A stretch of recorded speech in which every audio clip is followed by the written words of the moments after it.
as do in truth the vast majority of all Sufi orders, with the exception of the Naqshbandi, who take Abu Bakr radiallahu ta'ala anhu's teaching as their origin, and to the Owaisi, who take their beginning from Owais, and to a certain degree the Tijaniya, which is somewhat obscure beginnings as an Islam for the poor, you might call it, or others have called it, which reacted against the conservative hierarchical Qadriya brotherhood, which was then dominant in much of the Muslim world, and focused on social reform and grassroots Islamic revival, and whose founder, Maulana Sidi Ahmed Tijani, Qaddasallahu Siruhu, announced that the Prophet ﷺ had directly authorized him in a daylight vision, which is called Yaqadatan, vision while awake, to establish his own order, which is called the Tariqa Ahmadiyya,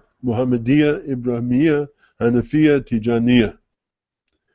Now, such happenings are not unheard of. There's been a sheikh in the recent century who claimed that he got a ijazah in this way. But there's always some kind of degree of skepticism surrounding such self-proclamation, in which authority derives from the self of the sheikh rather than from a recognized source, such as Sidna Ali alayhi salam or Abu Bakr radiallahu ta'ala an. Indeed, Maulana Sidi Ahmed Tijani, Qaddasallahu Siruhu, told his students that the Prophet ﷺ told them to take Sufism directly from him, hence the name of the order Tijaniya, and not use any of the chains of authority of teacher to disciple that were the mainstay of all the Sufi orders, saying to him, quote, this is a quote that the Prophet said to Ahmed Tijani, according to him, you owe no favor to any of the sheikhs of the path. For I, myself, the Prophet ﷺ, I am your medium and I am the provider in every truth. Abandon all that you have taken from any other tariqah and hold fast to this tariqah without seclusion or retirement from people, yani khalwa or ujla, until you reach the promised maqam, and you are as you are without hardship, difficulty or strife, and abdicate from all of the awliya of Allah, have nothing to do with them. This way of the Tijaniya was widely accepted, especially in West Africa, almost immediately after its birth, and Sheikh Tijani became of such high respect that great masses of people visited him to take his wird and his dhikr and be affiliated with him through the bay'ah. But still, among many Sufi people, they question the Tijaniya on the basis of where is his ultimate authority? Is he the ultimate authority? Well, who is he? So this is a question. But I go through that just to explain like how that could be. Now, for myself, as I said, in any case, I am a Shadhili Sheikh with a Maliki, because my Sheikh was a Maliki, his family are Malikis, and Shafi, because he taught at Azhar, and Azhar is a mainly Shafi institution nowadays, background. And my own focus was on Sidna Ali alayhi salam as the primary promulgator of the comprehensive teachings of the Prophet, by which I mean the spiritual teachings as well as the worldly teachings. Very important emphasis on the spiritual teachings of the Prophet ﷺ, as well as upon the eponymous founder of the order, Sheikh Abu Hassan al-Shadhili, Qaddasallahu Siruhu, and my own direct teacher and the source for my own authority, Sheikh Ibrahim Muhammad al-Batawi, Qaddasallahu Siruhu. All that changed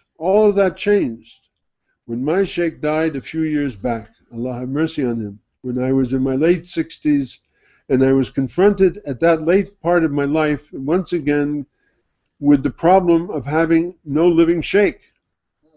Even though I was functioning under his direct orders, and I pray for him every night, and I feel that he speaks to me, and he guides me, and he's still with me. I don't have any doubt about that. But again, you can fool yourself, because you're not having an exact talk with the person.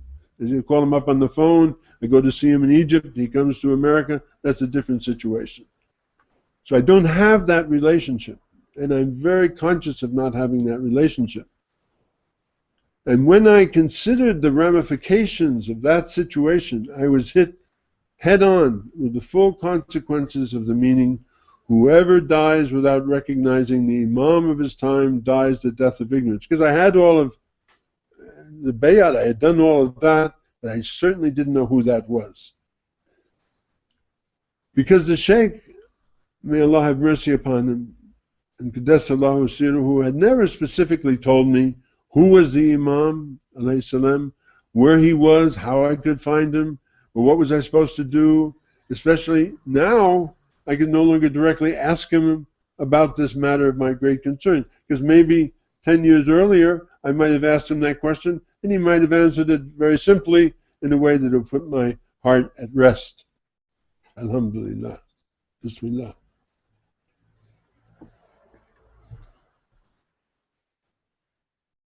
Around the same time that this happened with his death and so forth, and reading this poem, I was intimately engaged in working with a group called the North American Islamic Foundation, known as KNIFE.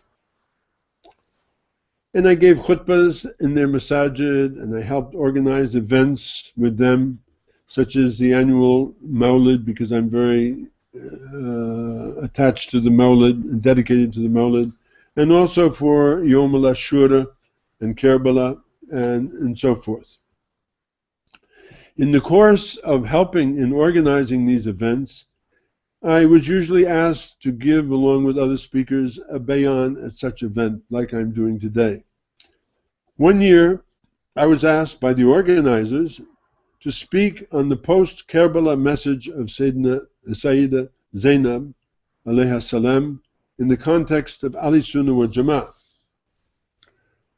Well, central to this bayan was a discussion of the talk that she gave, alayha salam, in Damascus condemning Yazid, specifically focusing on his treatment of Imam al-Hussein, alayhi salam, and the household of the Prophet, Ahlul Bayt, the Quran.